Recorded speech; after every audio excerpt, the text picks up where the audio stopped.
Definitely. Here with the great Teddy Atlas.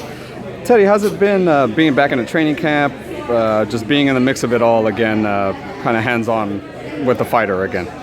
Interesting. I didn't think I'd be back in this. I didn't think I would be drawn back into it or dragged back into it or convinced to come back into it. But if it was going to happen, it was going to happen with a good human being. Put aside the fighter part. And a good human being happened to call me. And came out here. I didn't know if I was going to do it, but I said if I'm even going to consider it, I'll spend a couple of days with you and see what I see. And I spent a day in his house and 2 days in the gym with him, and I saw him as a person he is, a good person. And I wasn't, like I said before, I wasn't coming back into, I got a pretty good gig broadcasting. I wasn't coming back into this end of it to be around somebody I didn't like being around. It was going to start with a good human being, and then go from there. And so I didn't think I could enjoy this again, but Timothy has shown me that I can. I appreciate that from him. The fact that he's known to be such a hard worker, obviously you guys got along those days that you were over here, but kind of knowing that in the back of your mind, did that kind of help you like realize, you know what, this is someone that I know I don't have to push as far as the work goes? Was that part of the decision? I don't know if you call it old school or just what I think is necessary or right, but if you're going to train a fighter, he's supposed to have all those qualities. He's supposed to want to work. I mean, we're not doing a hopscotch here, you know what I mean? There's a lot at risk. There's a lot on the line. I mean, I think one of the prerequisites that's got to be mandated is automatically that the guy has to be eager to do it. The guy has to have a desire to do it. You got to wake a guy up and get him out of bed and do all that, you know. You're probably with the wrong guy, you know, to a certain degree. Not that they can't be successful, but at this point in my life, I'd probably be with the wrong guy, that's for sure, at this point. I mean, certain things have to be there. You know, I can't give him the desire. I can't give him the capacity to take his ego and put it on the side and be humble enough, which he is, to say, I can still learn some things after all my success. He has to have those qualities and those desires. And I expected that he had them when he called me. You know, he called me up and he wasn't calling me to play games. So I wasn't surprised. I wasn't saying, oh, I expected those things to be there. What I was maybe surprised at was the level of his intelligence. You know, not that I didn't think he was intelligent, but you never know how intelligent somebody is until you're in that domain where you're testing that intelligence. He's smart. I know it's too cliche-ish in sports. Oh, this guy's smart, this guy's the best, this guy's the greatest. There's a lot of BS. We throw it all over the place. But he's smart. And that made my job a lot easier. I needed that. I mean, you could be a good teacher, but you got to have someone who understands what you're teaching, understands, you know, why, and has the capacity to pick it up because they understand why. That means intellect. He's got intellect. He's smart. And the other part, you know, you got to have someone who's open, who's eager, who wants to learn, and even after great success, still says, hey, I you know, in the wake of the, you know, in the past few years and the past few fights, he's got to hit some big punches, and to be honest enough with himself to say, you know what, there's a few things maybe have to be corrected. You know, hey, look, Joel did a great job. That should be said, and that should be understood. They didn't get to world title if he didn't do a good job, and to the titles they got to. But for whatever reason, we don't know whatever, but several of his last fights, he's been getting hit some clean punches, big punches, game-changer punches. And, you know, obviously that was where our concentration was, to correct those things, you know. And again, for him not to have to depend, you know, he could have had the mentality, and that's why I say he's smart, and he's honest, where he could have said, hey, I overcame it, I'll overcome it again. No, he said, no, I can't depend on using my determination, my great championship heart, character, courage. I can't keep going to that cliff. I'm sorry. I can't keep going to that cliff because one of these days I might tilt over that cliff. I just might. I can't keep going to that well, and dependent on that as much as he had in the last several fights or last couple fights, and some of those fights in his recent history. So, hey, credit to him that he said, you know what, if I keep dependent on that, one day I will go over the cliff.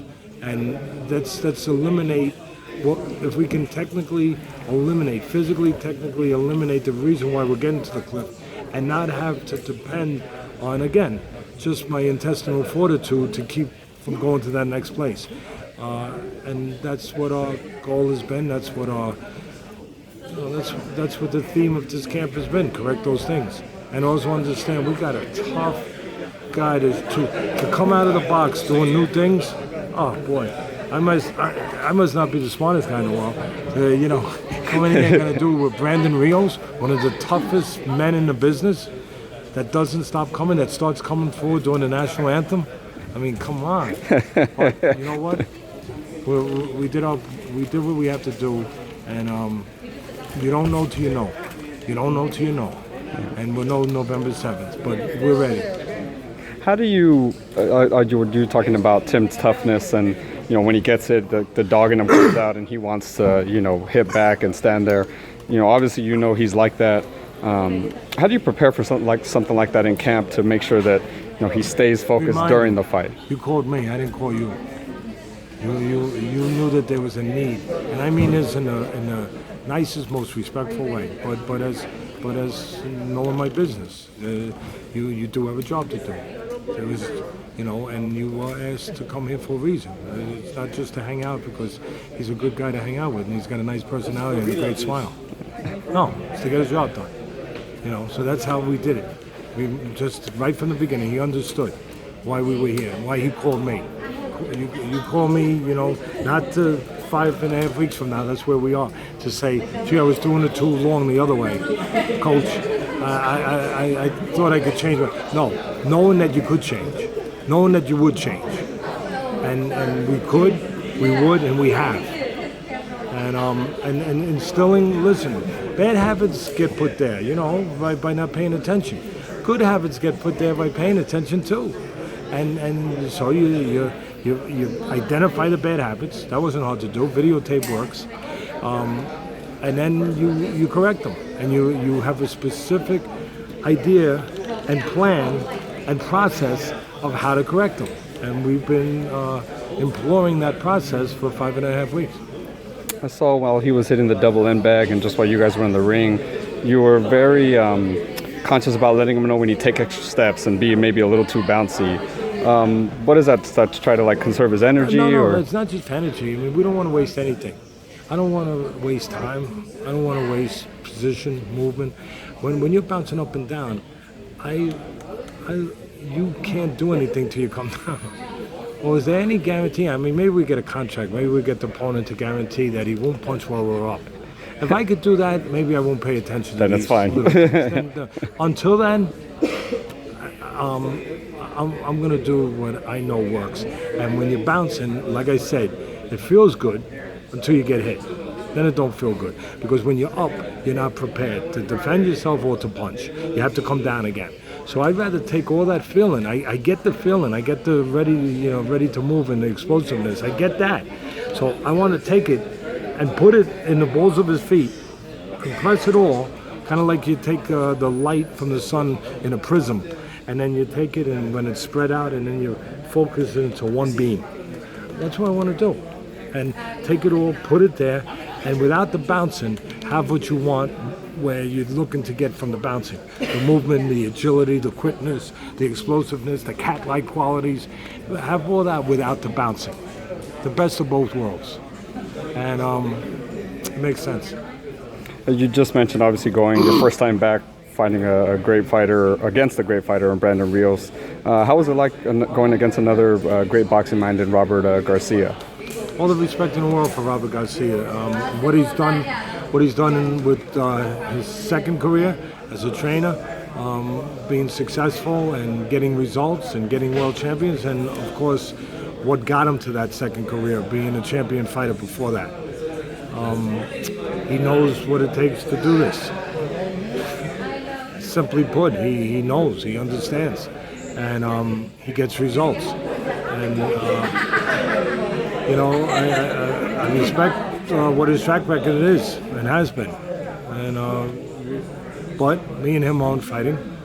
Timothy and his fighter are fighting. My fighter and his fighter are fighting. And hopefully we've both, I know he's done his job, and I know that I've tried to do my job. And the rest will take care of, the two fighters will take care of the rest of it. November 7th. They're the ones in that ring that will be in that squared circle, as we say, and doing what not everyone in this world is equipped to do, facing another man and putting it all on the line. Definitely. A quick question about, just get your opinion, a great boxing mind's opinion on big fight coming up at the end of the year, Cotto Canelo. How do you see that fight going I down? like Canelo. I think he's too big, too young, too strong. I know people will say, okay, Teddy, but to counter your point, Cotto can outbox him. I don't think, I've never seen Cotto. I like Cotto. I have all the respect in the world for him. He's been tremendous. You don't need me to tell you that. He's had a tremendous career, but I don't ever mistake him to be Pernell Whitaker as a boxer. I never mistake him. In that way. I mean, when he boxes, he moves a little bit. He'll move and he can work in spots, but I don't know if he can do it to the level or to the degree of boxing, if we want to just call it that term, boxing. Being elusive, keeping someone who is bigger, who is younger, who is stronger, keeping him off balance. I don't know that he has the capacity to do that for 12 rounds against Canelo, who can also go to the body well. I like Canelo. Well, hey, Teddy, thanks a lot for the time. Tim looks great, in great shape, and it was truly an honor watching you kind of work with him and your style of kind of approaching him and stopping him when he makes mistakes and things like that. It was great to see, so thank you for that. I appreciate that. Thank you, sir.